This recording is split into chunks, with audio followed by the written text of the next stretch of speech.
À cause de son gros cœur, il perd son kiki. Famille, l'histoire mystique d'aujourd'hui. Ya! Écoute toi-même. On peut faire ça.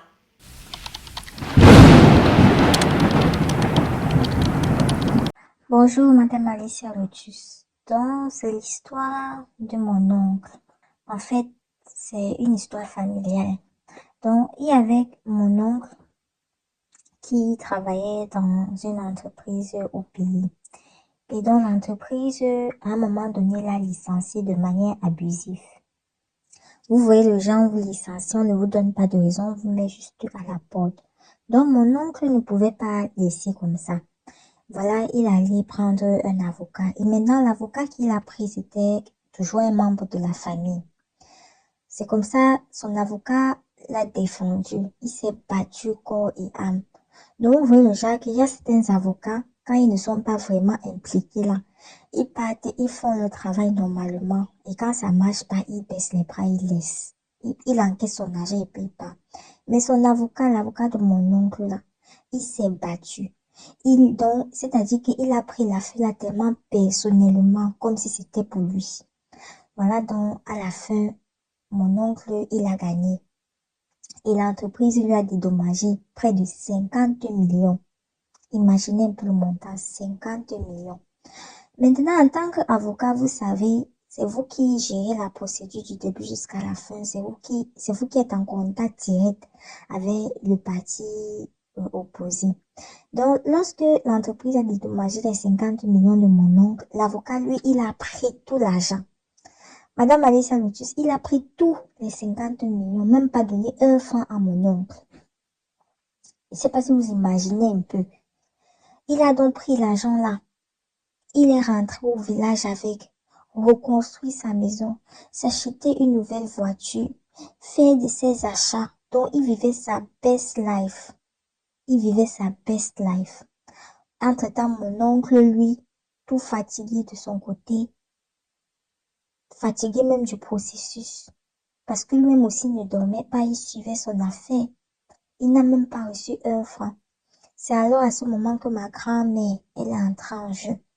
Parce que ma grand-mère, la maman de mon oncle et la tante de l'avocat, elle, c'était une femme très calme. Vous voyez le genre de maman que quand vous la voyez là, vous ne pouvez même pas imaginer que c'est maman là. Si elle dit qu'elle se fâche derrière vous.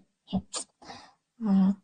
Donc, ma grand-mère, elle est allée voir l'avocat et elle a dit à l'avocat que remets l'argent de mon fils.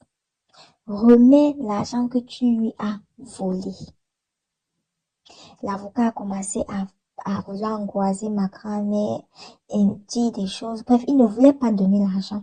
Quand ma grand-mère a senti qu'il ne voulait pas donner, elle lui a dit ceci, écoute-moi très bien. Si je me retourne là maintenant et que je te donne mon dos et que tu vois mon dos, tu vas voir de quel point moi je me chauffe. Quand elle a dit ça comme ça, le gars toujours il était tout le temps, donc il était à un niveau, il s'en foutait royalement. Quand elle a dit, il a toujours continué dans son allée qu'il voulait, il ne veut pas rembourser l'argent là. C'est comme ça, ma grand-mère, elle s'est retournée et elle est partie. Quand elle est donc partie, il croyait que c'était fini. Voilà, alors, après quelques jours, le monsieur, quand il part pour pisser, il se rend compte qu'à chaque fois qu'il fait pipi, il y a toujours une sorte de liquide un peu lourd qui sort aussi. À chaque fois qu'il part, une sorte de liquide un peu lourd sort. Et en même temps, plus les jours passaient, plus son truc rétrécissait. Donc son engin là, je sais pas comment, quel nom je vais utiliser maintenant. Ici, chez nous, en langage du quartier, on dit bangala. Donc son bangala ou bien sa trompe d'éléphant là, a commencé à sécher. Donc c'est-à-dire que à chaque fois qu'il pissait, le liquide la sortait et les jours passés, son truc séchait. Donc c'est passé de bangala charnu avec la chair à galette. Ça ne faisait que finir, rétrécir, finir, rétrécir. Et il est allé voir à l'hôpital, on a tout fait rien. C'est comme ça donc que les gens du village, la famille lui a dit, il faut aller revoir ta tante. Il faut lui demander les excuses. Il faut aller rembourser l'argent du monsieur. Le type part, alors il part voir ma grand-mère. Il demande des excuses, il dit je vais donner, je vais donner. Elle lui a dit je t'avais demandé de donner l'argent là. Tu n'as pas donné, tu reviens aujourd'hui et même en revenant aujourd'hui, je sens que tu ne veux pas remettre l'argent. Il dit non, guéris-moi, je vais remettre, guéris-moi d'abord, je vais. Elle a dit non, si tu veux vraiment remettre cet argent, va remettre cet argent. Et c'est comme si ma grand-mère, en parlant, elle savait que le seul moyen pour ce monsieur de guérir, c'était de remettre l'argent. Mais comme lui, jusqu'au bout, il n'a pas voulu donner l'argent, voilà, sa situation a continué à s'empirer. Entre-temps, ma grand-mère, elle avait déjà RIP. Ma grand-mère avait déjà RIP. Et quand elle a RIP comme ça, il n'avait toujours pas réussi à rembourser l'argent à mon oncle. Voilà aussi quelques années après que ma tante est RIP, disons 1 an et demi, voire 2 ans, le monsieur l'avocat aussi, lui aussi, il a RIP. Heureusement pour lui, il avait déjà fait ses enfants. Donc, parce que c'était aussi un homme âgé, parce que mon oncle était dans la quarantaine et le monsieur, l'avocat aussi, c'était un vieux. Heureusement qu'il avait déjà fait ses enfants et tout.